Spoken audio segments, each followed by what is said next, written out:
Scott Sloan Show back at it on the big one, 700 WLW. You know what an angry group of people are? You're saying, I got a whole list of angry people. Teenage girls. That's a good one. Saints fans, another good one. Atheists. Atheists are a bunch of angry people. I don't know why that is, but maybe the guest does here. She is a blogger and a speaker and an atheist, and she is going to be in the Tri-State tomorrow, Newport-on-the-Levee at the Community Center there, where she's going to be autographing, selling her two best-selling books. Why are you atheists so angry? And Coming Out Atheist, How to Do It, How to Help Each Other, and Why is Greta Christina on the show this morning. Greta, good morning. How are you? Hi, I'm doing great. Thanks so much for having me on the show. Yeah, you got it. All right. So it seems to me that there's a growing number of atheists, and those atheists are more and more militant and angry. And it started with this for me. It seems kind of trivial to be upset that things like "In God We Trust" is on money, or that when you pledge allegiance to the flag, one nation under God, that it seems to me you could just sit that part out and be happy. Why would you be angry? What is the cause for that kind of attitude among atheists? Or am I wrong here? Well, first of all, I feel like it's important to say not all atheists are angry about religion. Many of us are, but not all atheists are angry about religion. I also think the word militant is a bad word to use because militant implies that we're promoting violence. And I don't know any atheists who are promoting any atheist activists who are promoting violence. But a number of atheists are angry about religion and about religion's effect on the world. And some of what we're angry about is things like, in God we trust on the money, and we can talk about that in a bit if you like. But there's a lot of things about religion that are a lot more serious that many atheists are angry about. There's things like preachers who tell women to stay in abusive marriages. There's things like children who are brought up to think that they're horrible and sinful because they're gay. Things like 9/11 is a good example of a reason that a lot of atheists are angry about religion. Things like the priests in the Catholic Church who were molesting children, and the Catholic Church acting for decades to cover it up. That's a lot of the kind of thing that a lot of atheists, I should say, are angry about religion. Okay. So is your beef then with organized religion or traditional religions like the Catholic Church and Protestants or Islam?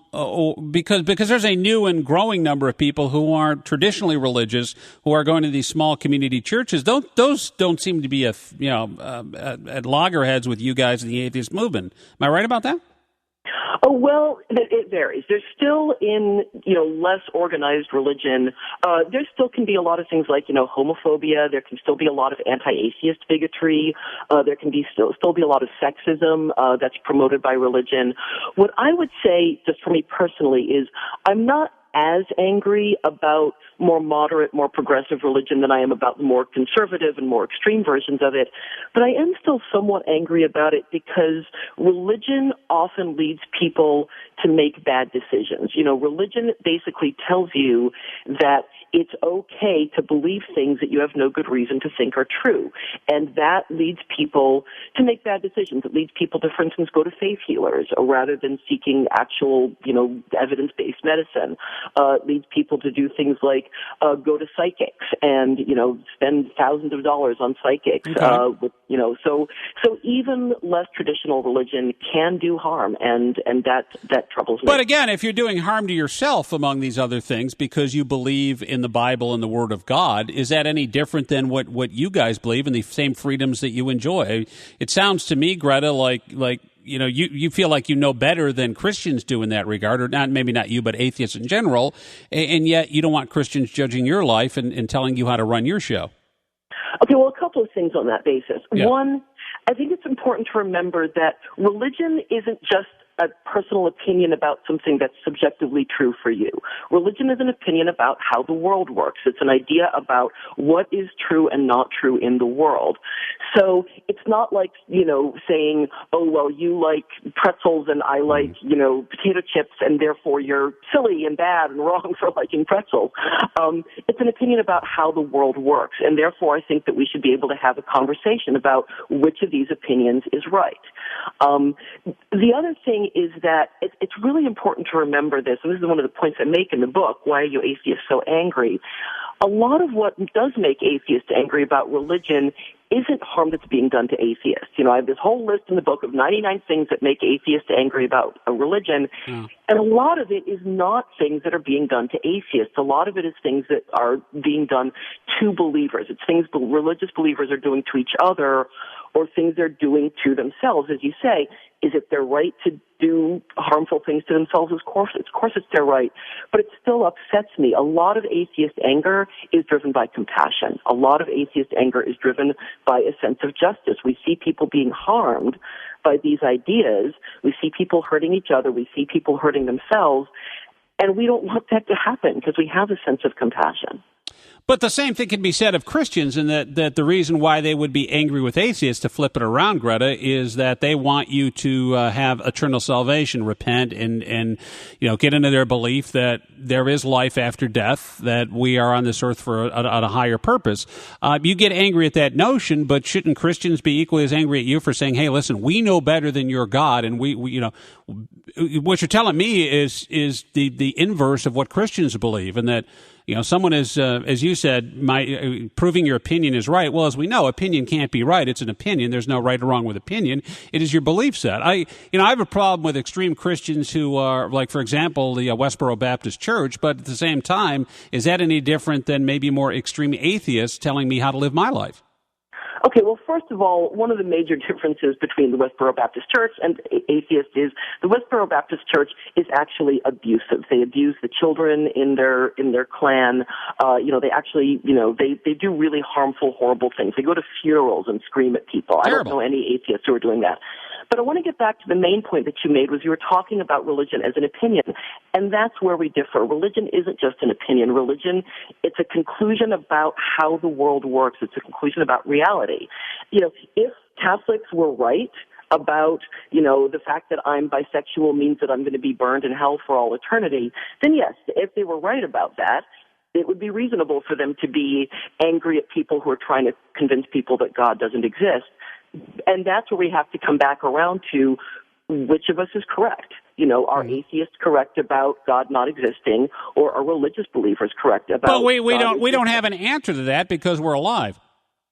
Oh, well, I would actually disagree with that. I think that the question of whether God exists, you can't answer it with absolute 100% certainty. There's very little you can answer with 100% certainty in the world. But I think that we can actually come to a reasonable conclusion based on evidence about whether religion is likely to be true, or whether atheism and non-belief in any kind of supernatural is likely to be true.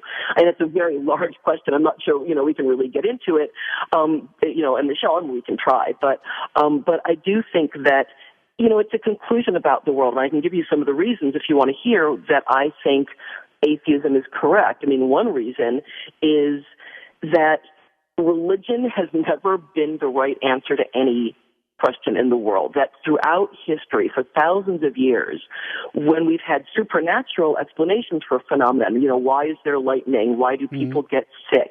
Why do children look like their parents? What makes the rain come?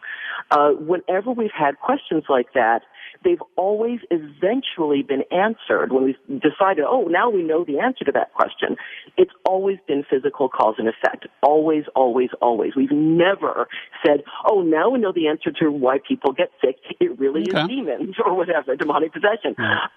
So because of that, that's not absolute proof that there is no God and that there is no supernatural, but that's pretty convincing. Well, I think there's a lot of stuff that we didn't, that has to do, Christina, with the scientific process too. That the Earth isn't, starting with the Earth isn't flat, obviously, and moving and moving forward. And certainly there's some concrete evidence there explaining science, or science is an explanation for a lot of the stuff. But still, the mysteries of faith and eternal life, and those are things that are simply, I think, intangible and outside our scope. Real quick before I let you go, though, the other book is Coming Out Atheist. And I think this is probably more applicable to people listening, going, "Hey, you know what? Why am I Catholic? Why am I a Protestant? Why am I?" Because my mom and dad were and their grandparents were. I saw that this weekend. We went and celebrated my in-laws' 50th wedding anniversary, which was all right. And but church is a big part of their lives. They go every day. They're getting something good out of it. If I am an individual who are brought up in that kind of home, and in a later life decide it's not for me anymore, that's got to be the most difficult thing ever, is coming out atheist, right? It can be very difficult. I mean, I will say that I interviewed over 400 atheists, or read over 400 atheists coming out stories when I was researching this book. Overwhelmingly, atheists who have come out of the closet do say that they're happier because of it and they think it was the right decision. They sometimes will have regrets about how they did it. They wish they hadn't done it at that particular time or place or whatever, but they are happy they did it. You know, it's like LGBT people. Most LGBT people are glad to be out of the closet, even though there's homophobia and it means that it can cause stress. But it is true that a lot of people do get support from, religious communities. And that's one of the reasons why so many atheists are working on building atheist communities. There's in Cincinnati, there's the Tri-State Freethinkers, and you can, again, come to the meetup tomorrow and right. Check that out. And that's a lot of the reason why atheists are doing the work that we're doing, because people do lose community and support that religion provides, but you don't have to get that support from religion. You can get that support. Human beings can create that support for each other in other ways, and that's what a lot of atheists are working on. Is atheism in and of itself, because you tell me about meetups, and I know a lot of atheists get together and meet, is that essentially religion in and of itself, without belief in a higher deity? Well, I think I don't think it's a very sensible definition of religion. I mean, if you say that religion is any example of people getting together to support each other and take care of each other, I mean, that means that cancer support groups is religion. It means that bowling leagues are religion. It means that baseball teams Well, you've never been to Cincinnati because bowling is a religion here. Okay. But you see, my point is that if you define religion as any example of people right. getting together to take care of each other, that's not a very useful definition of religion. That just means society. The religion would then be, of course, worshiping someone, believing in a deity. Obviously, atheism doesn't have that, or your local bowling league. Again, Greta is going to be tomorrow at Newport on the Levee, the community center there for the book signing. Thanks again for coming on. I appreciate it. Thank Tony Arnold from Tri-State Freethinkers for setting this up, too. I appreciate it. You're so welcome. Thanks so much for having me. Have a great day. There you go. Scott Sloan Show coming back 4 minutes from now. It's your forecast on 700 W. Here's your Fox 19 Storm Tracker forecast. We got clouds rolling in now. We'll go up to 73 today, 55 tonight, and we'll see some showers overnight. Should end sometime early tomorrow and then partly sunny on Tuesday and only 69 the high. Definitely fall like 58 right now at the big one, 700 WLW, the Scott Sloan Show. We'll never know until we die, and then simply you just can't jump back and report to us what it was like being dead for 5 years. No one's ever been able to do that. And so there'll always be the question of faith versus, in this case, atheism. And I think there are things that just simply can't be explained by science. Now, will that change in the future?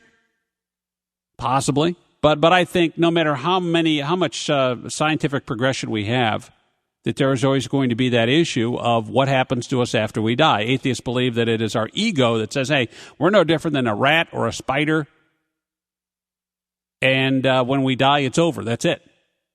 But there's a lot of things that can't be explained away by science. Things like love and emotion and reasoning and things like that. That others, now you can say, oh, well, pigeons mate, and that's more biological than it is emotional. We just simply don't have that in other species. Hey, Chris in Fairfield, you're on the show. Good morning. Hey, Sonny, how's your day? Hey, what's up? Hey, I just, I've got a bit of a issue with organized religion as well, but I just wanted to say that I don't care who you are, what religion you are. Every person on this planet at some point in their life is going to be involved in a situation, whether you're nursing a hangover or you're trapped upside down in a car underwater. You're going to pray or wish to some higher power or being that you're going to get out of that situation. Yeah, that's a good point in a sense that you've heard many people who didn't believe or have a strong sense of religion become religious in a near-death experience. A lot of people converted and said, hey, from the point I had a near-death experience, I became much more religious. I've never heard of someone close to death going, this whole God thing's overrated. I'm going to be an atheist. It never goes the other way, right? Exactly. Thanks for the call. I appreciate it. At 513-749-7000, 800 the big one, pound 700 AT&T. That's true. It doesn't go, the old adage about there's no atheists in a foxhole. It's like as I'm like this close to death, I'm going, now, you know what? I've been going to church. It's a sham. Right before I die. Yeah, it's over. It's always the other way around. There is something about that. Hey, there's extremes on both sides. To think that somehow atheists aren't angry, or I mean, why would you write a book if atheists weren't? And certainly they are egged on by more ultra-conservative Christians, I think, that want to have everything their way. And I've said it before, I'll say it again, that the more extremist you are in your religious views and, believing a Christian nation and that, everything is a threat to me and my family. And, you're a lot closer to the forces that we're fighting overseas in the Middle East than you are to most people, rational people in the United States. However, I think there are atheists out there that it's an all or nothing gamut for them. And in their own ways, act like the people they despise. And that is true in pretty much everything else in life, right? Extremism on both sides are closer to one another than they are to people in the middle. That's for sure. Quickly, one more here before we break off for news on the big one this Monday morning. Roger and Xenia, you're on the show. Good morning. Hey, Scott. Hey, I think it comes down to this. If, as a Christian, if I'm right, they're in trouble. If they're right, I just lived a good life. I said that before to Scott the atheist. I remember having this conversation. I said, "Well, here's the thing. If I'm wrong about there's no God, then I'm in real trouble. But if I'm right, or if you're right, I don't really lose anything there." And he said, "Well, wait a minute. The reason you believe in God is because you're hedging your bets." Exactly. Yeah. Yeah. Because I don't know all the way yet. So unless I'm 100%, and isn't that ultimately what atheists are? They're about, hey, show me proof.